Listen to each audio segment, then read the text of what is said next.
પાકિસ્તાનની જેલથી એક માછીમારે તેના પરિવારને પત્ર લખ્યો। આ પત્રમાં માછીમારોની પાકિસ્તાનમાં જે સ્થિતિ છે તેને લખવામાં આવી છે। પત્રમાં ઉલ્લેખ કરાયો છે કે તેઓની હાલત બદતર છે। અહીં પરિવારજનો ચિંતા વ્યક્ત કરી રહ્યા છે અને સરકારને અપીલ કરી રહ્યા છે કે તેમના સ્વજનોને પરત લાવવામાં આવે।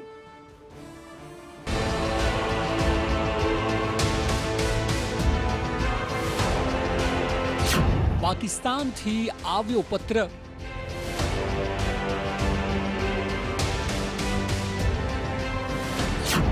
માછીમારોની દર્દનાક સ્થિતિ।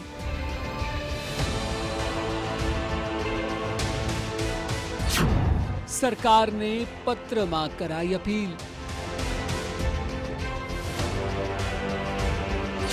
અમને બચાવી લો સરકાર।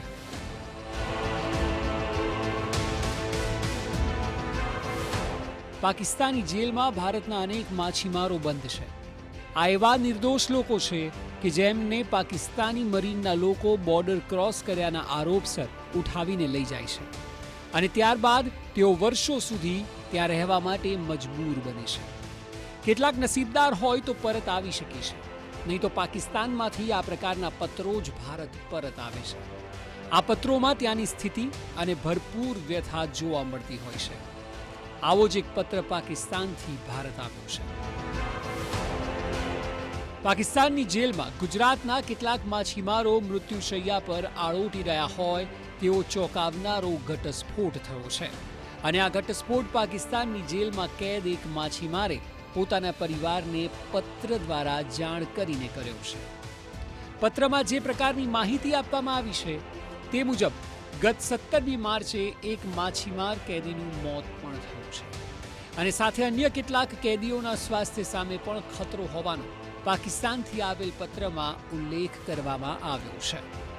મહત્વનું છે કે 200થી વધુ લોકો જેલમાં ફસાયા છે અને અહીં ગુજરાતમાં તેમના પરિવાર ચિંતામાં છે। અત્યારે હાલમાં જે માછીમારો છે પાલડી ગામના 7 માછીમારો છે, અન્ય ટોટલ 270થી ઉપર છે અને અગાઉ છે એ મુક્ત થઈને આવેલા છે। પણ અત્યારે હાલમાં જે ભૂપતભાઈનો વોટ્સઅપ દ્વારા એના પરિવારને જે જાણ કરવામાં આવે છે લેટર દ્વારા કે ભૂપતભાઈની અત્યારે ખૂબ ગંભીર હાલત છે। અગાઉ 6 મહિના પહેલાં પણ આ લોકો લેટર દ્વારા જાણ કરેલો કે ભાઈ હું બીમાર છું, પાછા ત્યાંથી અને જેલમાં પાછા પૂરેલા અને પાછા અત્યારે ફરી એટેક આવતા અને હોસ્પિટલમાં અત્યારે લઈ ગયેલા છે। આપણે સાંભળ્યું ને, જે પરિવારના લોકો કહી રહ્યા છે તે મુજબ પાકિસ્તાનથી આવેલા લેટરમાં લખાયું છે કે ભૂપતભાઈ નામના માછીમારની તબિયત લાંબા સમયથી ખરાબ છે, તેમને હોસ્પિટલ ખસેડવામાં આવ્યા છે। આ લેટર અન્ય કોઈ નહીં પરંતુ જેલમાં કેદ અન્ય માછીમારે અન્ય કોઈના ફોન દ્વારા અહીં પહોંચાડ્યો છે। વધુમાં લખવામાં આવ્યું છે કે નવસારીના એક માછીમારનું મોત પણ થયું છે। ભૂપતભાઈ પણ કદાચ ત્યાં ન પહોંચે તેવી સ્થિતિ છે, જેથી બને તો તેમને જલ્દીથી છોડાવો। આ પહેલીવાર નથી પરંતુ આ પહેલા પણ મુક્ત થઈને આવેલા માછીમારોએ ભૂપતભાઈની તબિયત ખરાબ હોવાને લઈને સમાચાર તેમના પરિવારને આપ્યા હતા। માછીમારોનું કહેવું છે કે અહીં પરિસ્થિતિ ખૂબ જ ખરાબ જોવા મળી રહી છે અને ભારે સંખ્યામાં માછીમારો બીમાર પણ થઈ રહ્યા છે।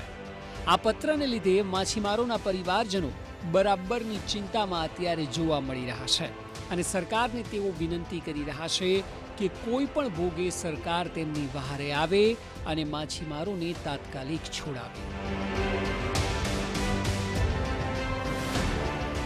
ભૂપત બાબુ સોહાણ, ગામ પાલડી, અત્યારે પાકિસ્તાનની જેલમાં કેદ છે। બાયપાસ ઓપરેશન કરાવેલ છે, અત્યારે બહુ તકલીફ છે એને, બહુ બીમાર છે ને મારે સરકારને એટલી તમને વિનંતી કરું કે તમે વહેલી તકે એને છોડાવો ને અમારા વતનમાં ઘેર પુગાડો। જે સંસ્થાઓ માછીમારોને છોડાવવા માટે કાર્યરત હોય છે તેવી સંસ્થાઓનું પણ સ્પષ્ટ માનવું છે કે અનેક વાર તેમને છોડાવવાની રજૂઆત કરવામાં આવે છે પરંતુ દર વખતે ધારી એવી સફળતા મળતી નથી અને એટલે જ આ સ્થિતિમાં હવે સરકારે કંઈક કરવું જ અનિવાર્ય છે। ભારત અને પાકિસ્તાન બંને દેશના માછીમારો અવારનવાર પકડતા હોય છે. ત્યારે પાકિસ્તાન પાસે 200 જેટલા માછીમારો છે. એ વર્ષે 2 વર્ષે છોડવામાં આવે છે ને એની સામે પાકિસ્તાનના પણ માછીમારો ઇન્ડિયામાં છે 100ની આસપાસ. તો બંને દેશના માછીમારો સામે છૂટે એવી અમે આશા રાખીએ છીએ. એ પાકિસ્તાનથી અમને પત્ર પણ મળે છે કે ભાઈ અમને વહેલી તકે છોડાવો ને અહીંયા ત્યાં ખાવા પીવાની તકલીફ છે, મેડિકલની તકલીફ છે, જેલમાં તકલીફ રહેવાની છે ને ત્યાં ડેથ થઈ જાય છે, મૃત્યુ પામે છે. એ પણ 3-4 મહિને ડેડ બોડી આવે છે. તો સરકારમાં અમે રજૂઆત એવી કરીએ છીએ કે ભાઈ અમને આ ડેડ બોડી છે એ તાત્કાલિક મળવી જોઈએ પરિવારને, જેથી કરીને પરિવારને શાંતિ થાય ને માછીમારો બંને દેશના સામસામે આવી રીતે છૂટે એવી આશા રાખીએ છીએ અમે. મહત્વનું છે કે પાકિસ્તાનની જેલમાં 200થી વધુ ભારતીય માછીમારો બંધ છે. ગુજરાતના અનેક લોકોનો તેમાં સમાવેશ પણ થાય છે. રાજ્યમાં મુખ્યત્વે ગીર સોમનાથ, દ્વારકા, જામનગર, અમરેલી, દીવ, પોરબંદર, વેરાવળ અને કોડીનારના માછીમારો પાકિસ્તાનની ઝપટમાં આવી જતા હોય છે. બંને દેશ તરફથી વર્ષમાં 2 વાર કેદીઓની વિગતો પણ જાહેર કરવામાં આવે છે. 1 જાન્યુઆરી અને 1 જુલાઈના રોજ કેદીઓની યાદી પણ બહાર પાડવામાં આવે છે. અનેક માછીમારો સજા પત્યા બાદ પણ પાકિસ્તાનની જેલમાં કેદ છે અને તે વાસ્તવિકતા છે.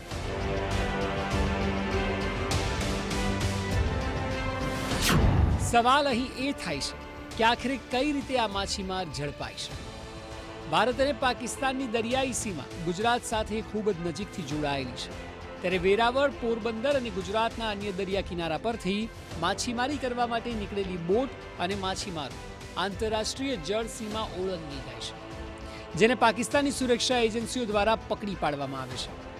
આવા કિસ્સાઓ ખૂબ ઓછા જોવા મળે છે, પરંતુ મોટાભાગના કિસ્સામાં પાકિસ્તાની સુરક્ષા એજન્સીઓ દ્વારા મધદરિયે માછીમારી કરી રહેલી ભારતીય બોટની સાથે તેમાં રહેલા માછીમારોનું અપહરણ કરીને તેમને પાકિસ્તાનની જેલમાં ઠોસવામાં આવે છે.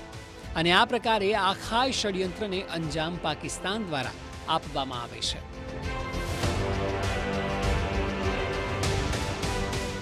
આ તમામ બાબતો એવી છે કે જેના લીધે ભારતમાં રહેતા માછીમારોના પરિવારના જીવ હંમેશા તાળવે ચોંટાયેલા જ જોવા મળે છે. કારણ કે છાશવારે પાકિસ્તાન દ્વારા માછીમારોની ધરપકડ કરી લેવામાં આવે છે અને બાદમાં મહિનાઓ અને ઘણીવાર તો વર્ષો સુધી વીતી જાય છે.